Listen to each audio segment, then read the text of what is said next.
All right, good afternoon, everybody. The last session of what's becoming quickly my favorite conference of the year, of Xamarin Developer Summit, right?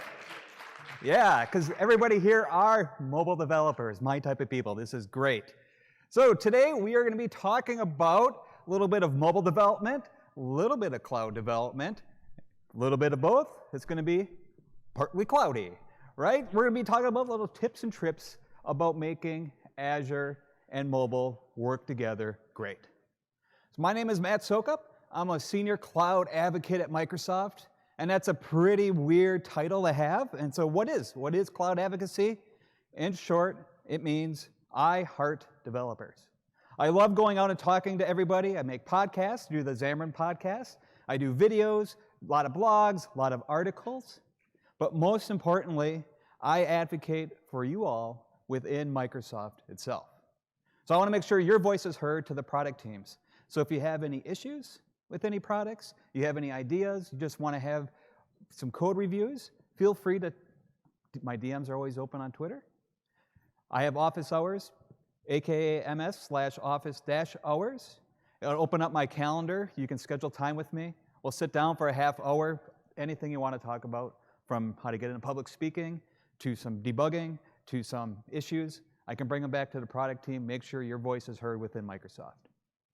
So, with that said, how many people have ever written an app that has not talked to some sort of internet API at all? One person. Two people. Me too.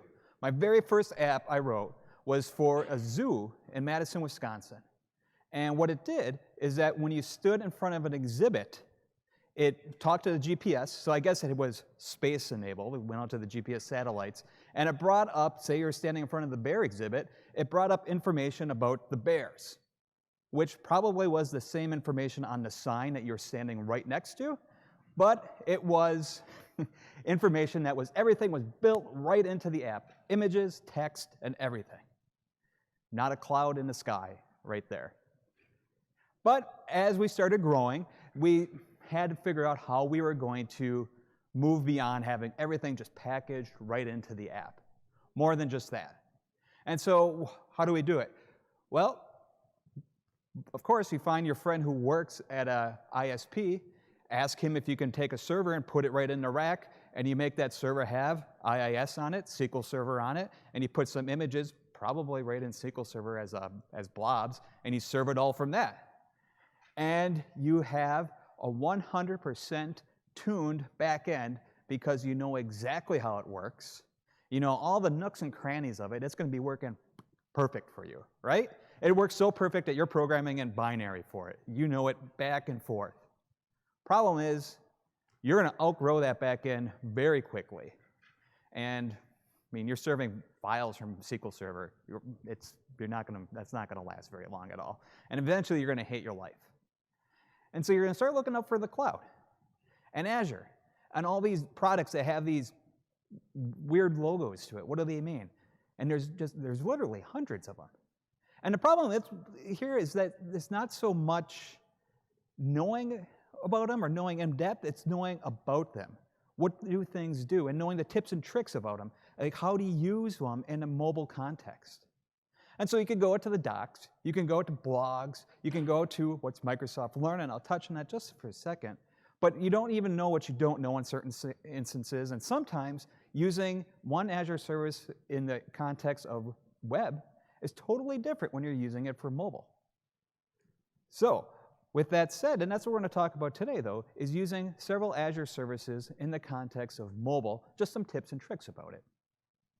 But I do want to talk about one thing, and that's Microsoft Learn. And so what Learn does, if you've listened to the Xamarin podcast at all, is that James and I made a joke about it. It's 100% free, is that it has both Xamarin content on it, to learn, the successor for Xamarin University, and also a lot of Azure content as well. So what you can do is follow this aka MS link, and what it does is step-by-step tutorials. You're actually able to new up sandbox portions of Azure to it, and so as you go through the tutorial, you're typing and creating services and learning as you go. So it's actually pretty cool. So, just Just waiting for some photos, and we're off. So the things that we're going to talk about today, some tips and tricks, are going to deal with security of your apps. So what I'm going to call auth and auth, authentication and authorization, and then performance, how to make things run faster in the cloud. All right, first off then, security. This is one of the only not hand-drawn slides I have because it is that important. Security, very important topic. Let's say you have an app. It's the world's greatest weather app. It's stick figures, and what you have there is call out to a weather API service, and it brings out, if it's partly cloudy, brings out a cloud with a little stick figure sun, right? Partly cloudy. Happens to be the name of the talk. It fits in perfectly. It's wonderful. Problem is, it has this very expensive third-party API key that you have to call to the weather service with, right? So what do? Well, hard code it in. Why not? Well, the problem is that you might have somebody who decompiles your app, Android, right? You lose your API key. Then maybe you have to cycle that API key. If you have it hard-coded, you're going to have to redeploy the whole app, and that's a pain. Even if you're just deploying it within your own company, even if it's just internally, just having to do a deploy for cycling an API key, that's a big issue. And then there's also what I'm going to call credential passing. And this is what I mean by credential passing. It's something that we don't want to really have to do. Let's say this is you. You're happy, right? Sole developer, you have your API keys, you're hard-coded all over the place, big deal. Life is good. You bring on 3 more happy faces. How do you get them the keys to your app? Well, if you're like me, you're going to check them into GitHub and not worry about it. However, you might want to email them, Slack channel them, or whatever. 4 people, not too bad. You're doing great. You're a bigger team now. You have 13 people. How do you handle the credential passing? It gets even worse, right? So the issue comes on, more and more, it's not a good deal. How do you handle credentials to one backend service? And even worse, we're remote teams. People are working from coffee shops. Let's say it's not just an API key, your database service. Somebody's at a coffee shop, they get up and leave, another person takes a snapshot of their screen. You also have a big database breach.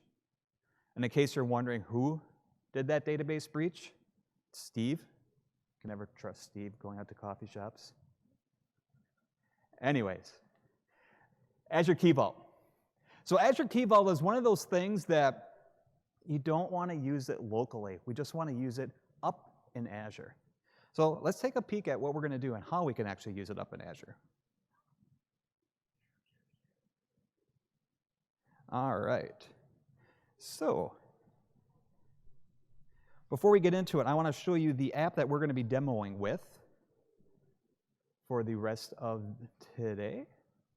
And so it'll come up on here. All right, so it's going to be a clone of the Microsoft News app. And so it actually is I'm really proud of how this looks. It's using shell, it's using material, or visual material.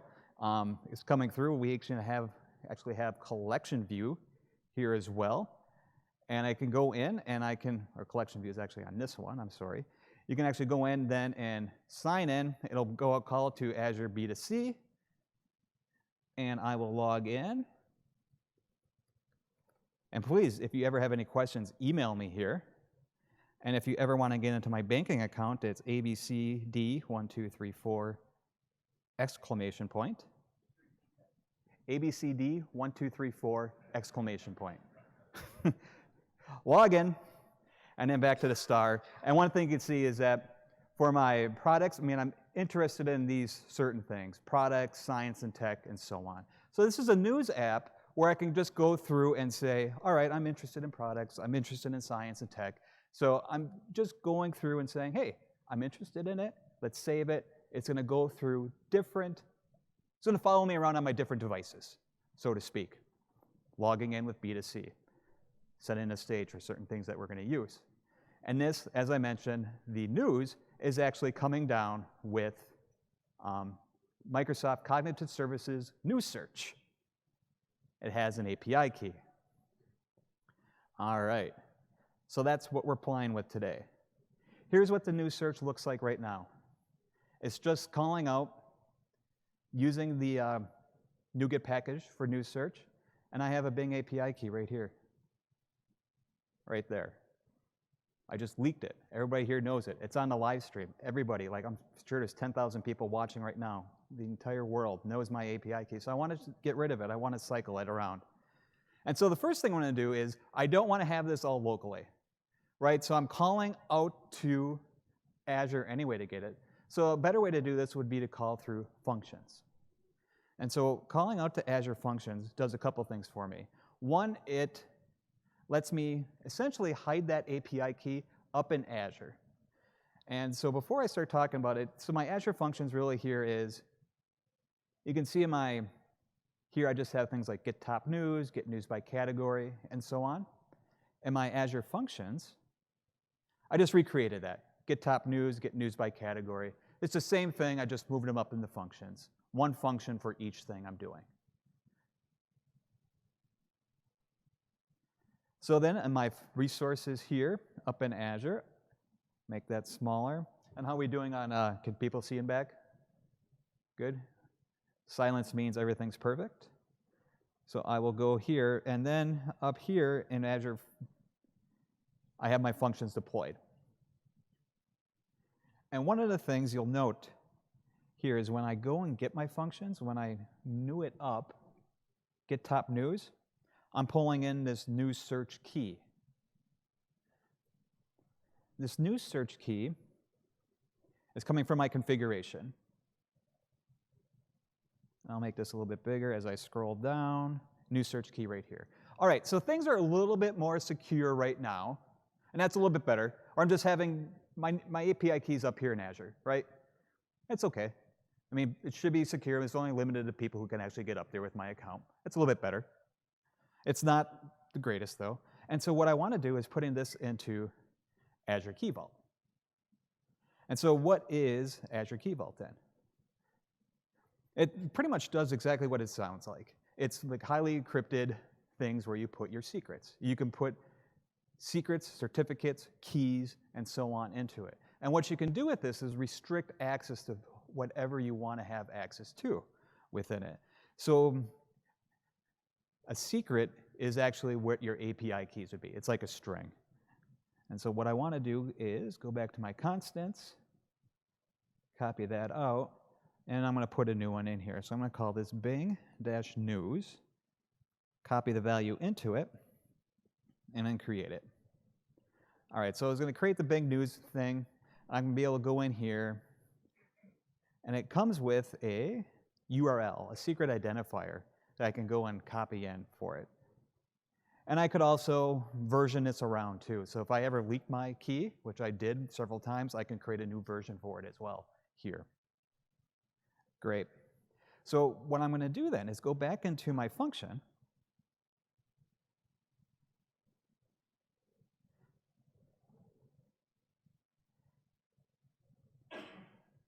So within my function, I'm going to go to the edit, and instead of having this, I'm going to say Microsoft.keyvault, A-U-L-T, secret URI equals that value. So now it's saying, all right, Azure function, go talk to Key Vault and get it. But I still have to do one final step, and that's actually give the Azure function access to it. And that's done through this thing called identity, managed server identity, which is as simply as going, set it on, and save, and then let it go. So what I'm doing here is I'm actually saying to Active Directory behind the scenes, which you get every time you create a subscription for in Azure, I'm saying, hey, Active Directory, make my function like an entity in here. Make it like a person. So I can actually go through and give it permissions to my Key Vault. So I went through and it says, all right, we're all cool. Back to the dashboard, over to Key Vault, and then I can go to access policies. So right now, I'm the only one who could go and read Key Vault, but I can go and add new. I'm going to go to secret management, because that's where all my API keys are, and then select principal. And once that loads up, it's going to be XAM dev summit dash function, and it should go around, and it's going to take a little bit to come through, so I'm going to try it one more time.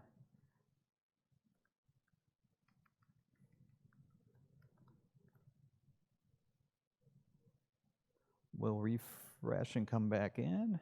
That's fine.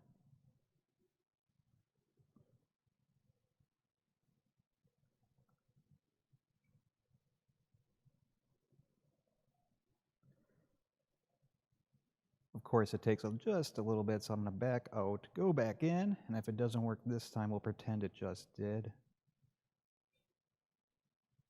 Back to access policies, add new, secret management, select principal, XAM, dev, summit, function. Of course, it doesn't show up. All right, it will be there in just a couple seconds. So what I'll go back then into here is for my Bing news service. I'm not going to use that locally any longer. I'm going to go over to I'm going to have a functions news service. So this is in my core portion of Xamarin Forms. And what I'm going to do here is just go over and call my functions. And I'm using a refit all the way at the bottom here to actually do it. So I'm just saying whack get news by category or get top news, return everything, and populate that way. So let's see if it actually came through yet.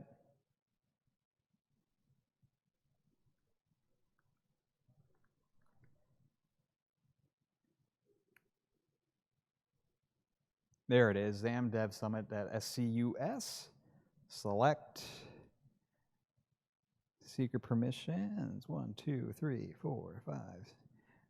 It really only needs get, but I'm going to give it all just so nothing like going overboard. So it has everything it needs right now. I'm going to just double check and I think I typed something in wrong, so I'm not going to play around with it too long.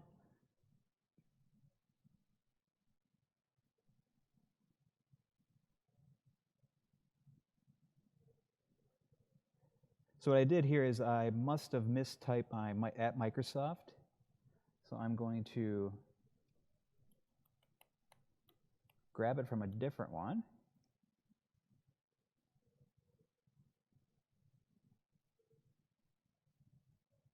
And retype it in.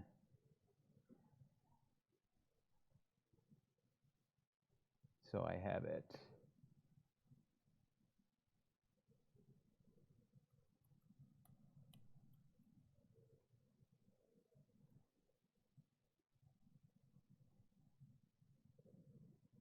Updating web app settings.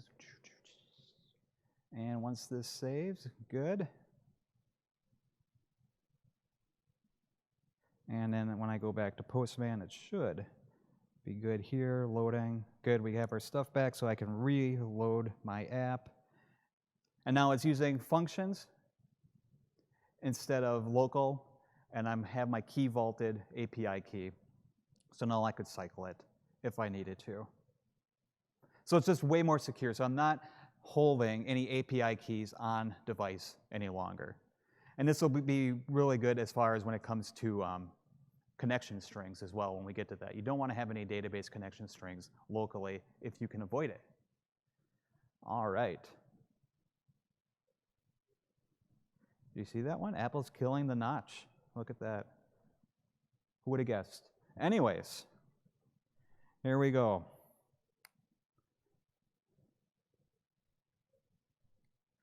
Auth and auth, authentication and authorization.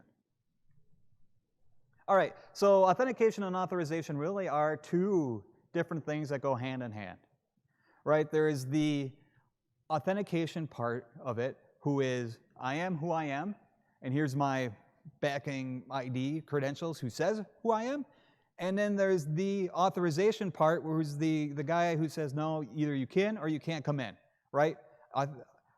Here's who I am, and here's what I want to do. And so Azure has really two parts of it. We have Azure Active Directory B2C, which you could think of as a core. There's an Active Directory core to it, and then there's a bunch of identity providers that sit around it. So the identity providers really do a lot of things by saying, here's who you are. Twitter, you can log in, and Twitter can vouch, all right, this is CodeMail Matt. Or you can use GitHub to vouch for, yeah, this is CodeMail Matt, which then has a backing person in Active Directory. All right, so Active Directory B2C here is kind of like an abstraction over all those identity providers. But it's still the who, right? And in our apps, we use MCell to get to it, Microsoft Authentication Library. This is all fine. This works great. The problem is that it works very tricky. It's low level. It can be hard to set up. I have a 13-part blog series on using B2C with MCell, and I could easily write 10 more parts on it. Identity is tough. It's really, really tough. So enter App Center. If you all haven't tried App Center's authentication piece yet, give it a shot. It has a beautiful, beautiful, beautiful API surface to it. It wraps up MCell. It still uses MCell underneath the covers. It wraps up MCell. It still uses B2C. It just gives us a little better API surface for it. So you would use MCell if you really want to get down to the nitty-gritty, but if you don't need to, you would use App Center. But that's only giving us the who. It's not giving us the what can I do yet, right? And so the tip and trick here is, how do we figure out what we can do? So on the app, the what we can do part was the saving our preferences of what news functions we wanted to look at, the product, the science and technology, that type of stuff. And so I'm using Cosmos DB as my backend.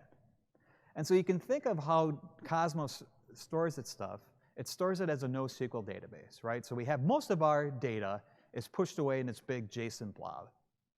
But there's a couple other portions of Cosmos as well. There's this ID column that's there, and then there's this partition. And this partition really, I think of it as sitting kind of separately. It kind of doesn't, but it kind of sits separately. And we can use that as a little bit of a security thing. Because ideally what we want to have happen is we don't want to have our connection string for Cosmos sitting in our client that has absolute super user rights to it. Because then I would be able to get at somebody else's data, or you'd be able to get at my data if there's maybe a bug in the system or something like that. So we want to be able to get at only one user's data at a time. So ideally, we want to be able to have Cosmos come back, and instead of us sending it the connection string, we want to have Cosmos tell us a particular string for us to operate with. So essentially, we want Cosmos to give us a token, and that token is able to say, all right, Matt, you only have access in this connection to hit user one's data. User one's data is in this partition. So how do we go about doing that? With all of these arrows. I wrote the Microsoft Docs getting started with Cosmos DB on Xamarin, and we could not put this in because all those arrows. And there's a big blob right on top of it. It says, don't put your connection string in the app because all these arrows. But yet this is essential to when you want to connect to Cosmos on device. You really should do it this way. And I call it the broker pattern. And so here's what it's doing, is I'm already assumed that you have logged in with B2C. You have the credentials of saying who I happen to be. So number one, you're going to go up to this broker in the cloud somewhere, whether it's a web API, whether it's an Azure function, and you're going to be giving it your token, your credentials, saying, here's who I am. The broker is going to take it and is going to say, okay, let me check this out. It's going to go over to B2C and say, here, do you trust this? B2C is going to give it the thumbs up. Cool. And then with number two, it's going to go to Cosmos and say, okay, how should we handle this? Here's who we are. And this is our app logic then saying, okay, let's do this on a partition. So in Cosmos's case, in our case right here, we're going to partition it out and we say, for this user on this auth token we get, we're going to say, auth token for this particular user's partition. Pass that back with number 3, and then pass that back with number 4. So now we have this particular token that when we new up our Cosmos client on device, that it's only good for that partition. So in step 2, when we're creating that token, we could actually create it for just one single document if we wanted to. So there's nothing saying that we have to create it for the entire partition. That's just what we happen to be doing in this use case. That's our app logic. Number 2 is how we want to do it, how much we want to give to the user. But this is something that we should always be doing when we connect to a database, is don't connect with a connection string. Let's connect with a token that gives the least amount of privileges possible. So let's check out a demo on how that's going to happen. All right. So let me shut down all the windows here. And so right now I'm connecting with the Cosmos data service. Cosmos API key in my document client. So this is just the document client, the straight up the Cosmos NuGet that I'm using in here. And I want to move that over. I don't want to use that. And so what I'm going to do is I'm going to use a different one. And that's going to be called Cosmos Partition Service. So the only thing different in this Cosmos Partition Service, all the gets of data and everything else are going to be exactly the same because I'm using document client. All I'm doing though here is I'm going to be calling a function to go get my data, my token. And that function here is underneath this. And there's a lot of creation for Cosmos functions or Cosmos tokens. So I'll give you the GitHub URL for all this, but essentially what it's doing is just going out and creating a bunch of permissions for this particular user based off of this claims principle that's coming in and passing it back. But one thing I do want to note, this is an Azure function, and it's operating off of an HTTP trigger that's firing. It's taking a claims principle on the input on the function. So it's saying, all right, I need to be hooked up to a claims principle, but token's coming into it. So this is new in functions 2.0. And that we can actually say, hey, claims principle right there. And then it's saying, hey, Cosmos DB, I'm hooked up to here too, just by the input. So I don't have to actually new up a document client here at all. Everything's done for me. It's taken care of by Cosmos. So that's just, or by functions. That's just a neat thing going on. So, all right. Now what I'm going to do first then is, before we call that Cosmos, is I'm going to swap out to App Center. So I want to show you what we have currently for our authentication with MCell. I'm not going to walk through it. It's just that this is all the code that we need to use to talk to B2C. That's a lot of code. And I'm not doing anything special. Let's use App Center instead. Oops. All right, here we go. App Center. Always has a really pretty UI as far as I'm concerned. So what I'm going to do first is connect to my Azure subscription. Over conference Wi-Fi, and here we go. This is my subscription. Hit next. Now I already have a B2C tenant set up because that's how I was working before with my MCell. So it's going to ask me which one I want. This one happens to be XAM Dev Summit B2C. Next. Which application? Partly Newsy. Next. Which scope is in there? Newsy. So I've already set all these up as I said before. So it's just kind of walking me through what I've already did. So you still have to do this. And then finally it's saying which sign-in policy do I want?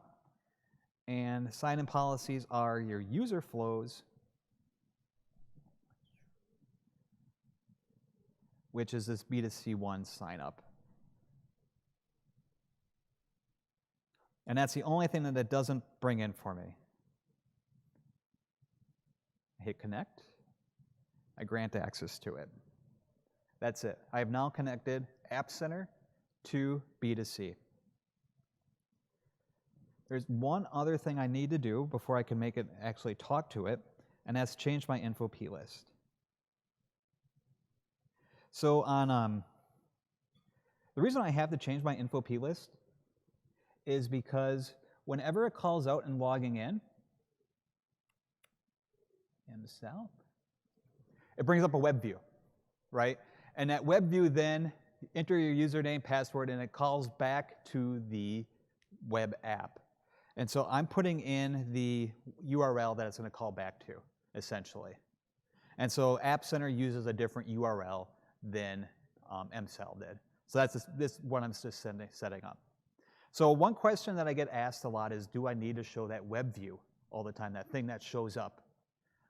No, you don't need to show it, but please, please, please, please, please always do. You don't want to get in the business of handling your users' passwords. That web view takes care of all this security for you. Essentially, when you start handling your users' passwords, you become a man in the middle. You have put a security hole in your app by handling your user's password. You got to store it and then pass it yourself. So let that web view do it. It's an operating system feature that lets you not have to worry about passwords. So use it, please. Cool? All right. So anyways, so now we have authentication services out, and then now App Center off service. This is all I need to do to sign in. All this right here is just me doing some storage. This is just to sign in. That whole file before was to sign in. This is what it is now. That's crazy. This is what it is to sign out. It's much, much easier. So let's run this, and I'm going to set a breakpoint, make sure my Cosmos partition service is set up. Cosmos data service commented out. And let's actually do this. Clean it.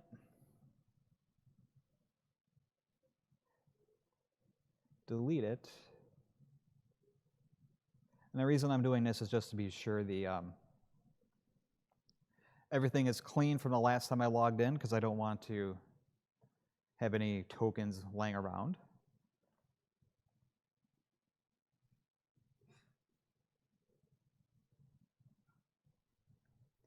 And here we go. No reference. All right, how about I go back to XR?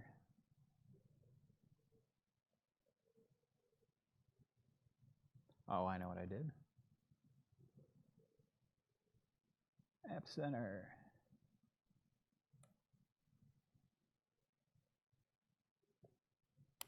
All right. And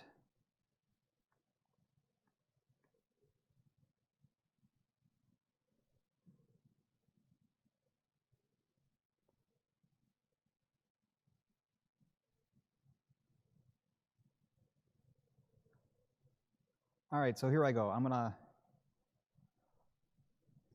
log in, and it's right now it prompts me. So this is part of what App Center is doing. Before, when I tried to log in, I didn't get this pop-up and say, hey, you're trying to sign in.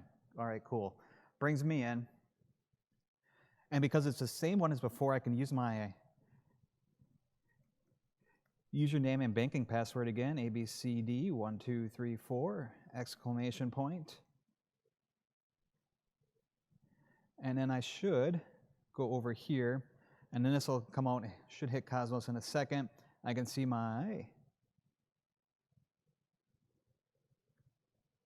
this is the Cosmos token. So this will only be available for a certain amount of time, and it's only going to allow me to hit my particular partition that I want to hit. And so that way, if I have any bugs in my code, I don't have to worry about anything at all. Very cool. And then this is always interesting to look at. This is the token that came back from App Center. I'll just let this run.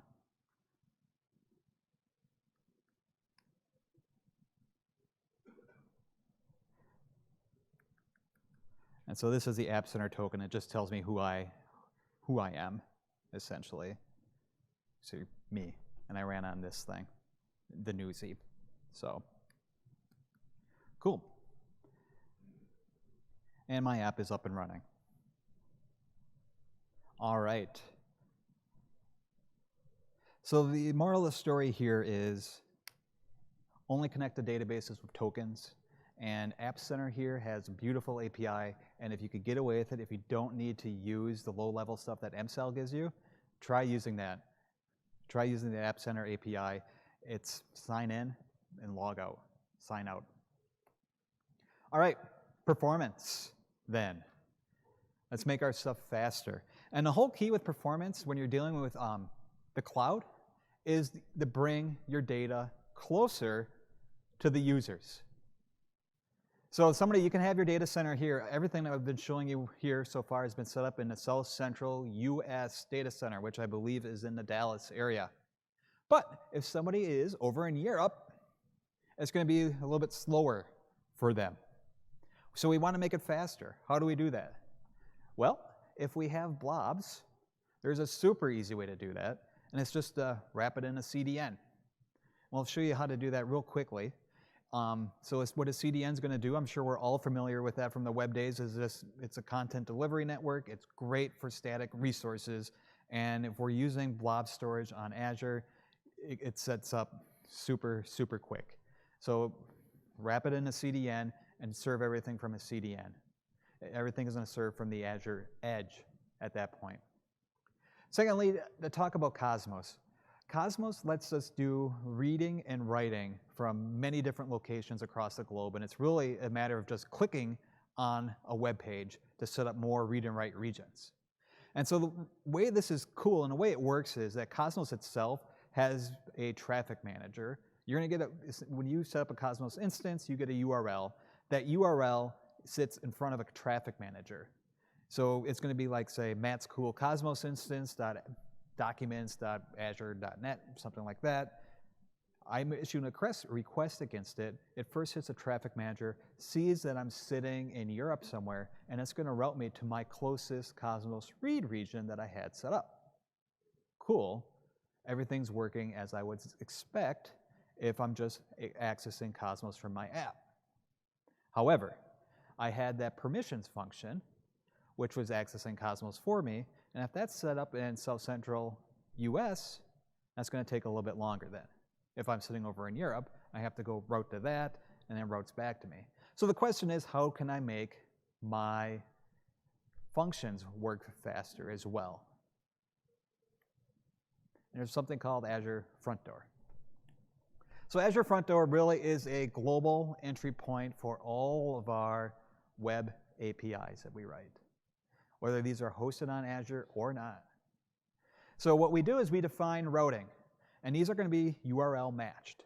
And these routing then is going to allow us to say where we want these to go. And it comes with a pretty cool GUI editor, which we'll get into. And what it does allow us as well as seamless failover.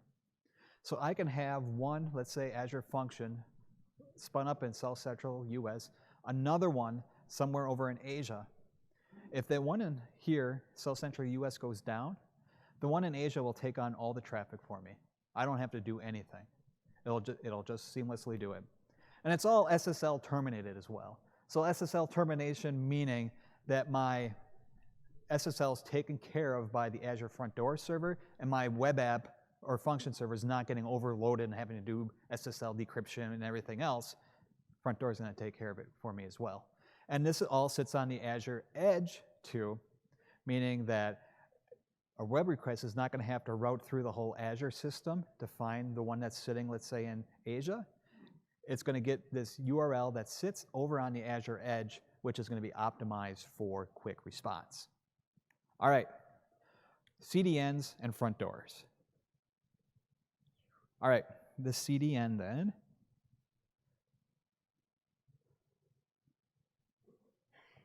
Azure Storage. In here, I have the blobs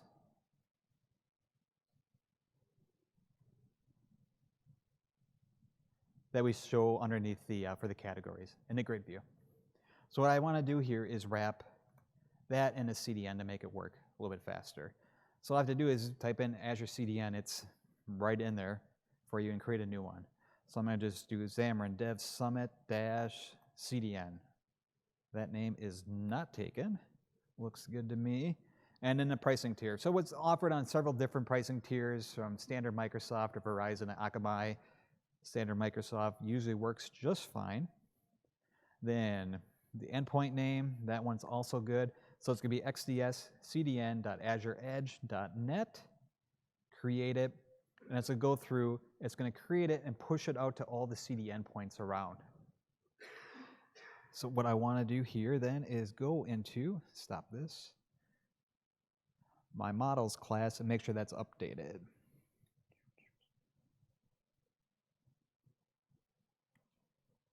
And I called it xds-cdn. Xamarin Dev Summit as CDN.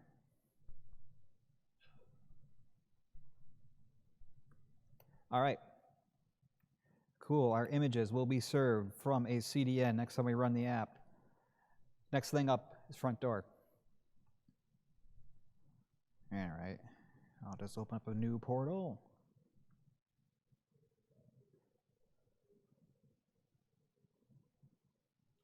All right. So what I have done, everything here is being served from South Central US, my 2 functions. I've already then repeated things, so I have 2 coming from Japan East and also West US 2. And so what I want to do is put these into a front door. And so I mentioned front door has a pretty neat UI designer with it. And so what I'm going to have here is xam-dev-summit.azurefd.net is now going to be my new URL front door for everything. All my requests are going to now go to that URL. Then, for anything that ends with API/news, I'm going to route that to this back-end pool called news. That back-end pool called news then is going to have this SCUS function in it, but I'm going to add more. And I can add an app service. And in that then, that's US. I'm going to add my one in Japan. Add it. And I'm going to add another app service. And now I want to get the one in West US 2 function. Add that. Function, update. And the same thing over for permissions. Everything for permissions, API/permissions, goes to my permissions backend pool. For my permissions backend pool, then I already have the one for SCUS, new backend service, app service. It's going to go to Japan East, permission, add, and then new backend service, app service.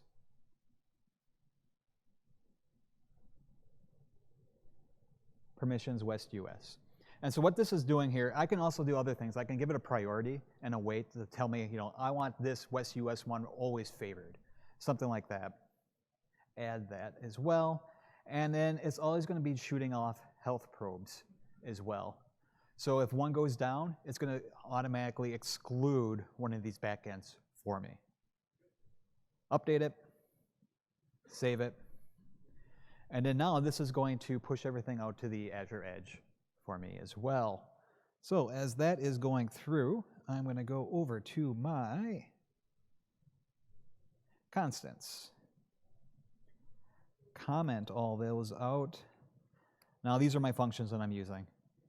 And they're now xam-dev-summit-azurefd.net. And so updated the front door. I'm going to assume my CDN is there. Great. So before I run this, I will note that CDNs are notoriously slow to update to the CDN, so we probably won't see any images, but we should be running against the Azure front door. So, By not seeing any images, we should know that the images are on the CDN. So I just set it up for failure, right? By it not working, it's going to work. And here we go. We hit our database. We hit our database. I'll remove that breakpoint. And then, so everything came down from the front door.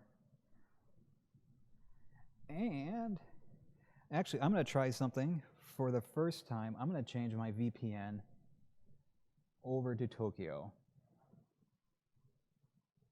So I want to actually see if it comes through Japan, because it should come through in Japanese then. It's going to make me log in. So believe it or not, my Microsoft password is not ABCD1234. So, all right. I will try this afterwards, though, to see what happens. All right, so with that said, there's a couple of just key components here that we went through. One is security with Key Vault. You don't want to have your users have the credentials. What you can do is put things up in Key Vault, and then they have a URL that they can hit at there. Ideally, your API keys are even sit into an Azure function itself, and then the users just call that. Couple that with a little authentication so they know who they are, and then the functions know who the users are, and it's even better. Cosmos. Who you are, what you can do. Always connect to a database with a token if you can. Cosmos gives you a great way with partitioning as well to make that so you can only say who can get what. And then for performance, move your data as close to the user as you possibly can with CDNs and with Azure Front Door as a way to partition your functions out and as a way to say wherever you are in the world, route it to the closest one based on the IP addresses that come through. So with that, all the code and slides will be at that, aka MS link, xds-partly-cloudy. And I'll also put in some further, essentially we're going to be deeper dive blogs onto the READMEs as well that go into this a little bit deeper that we couldn't get into. So with that, I heart developers, please reach out for anything that you have, any questions at all, whether it's about this, about something else, about Kubernetes or Docker or anything else. I know people who know about it who can help you out with anything at all. So let me help you get your voice heard within Microsoft. Thank you very much.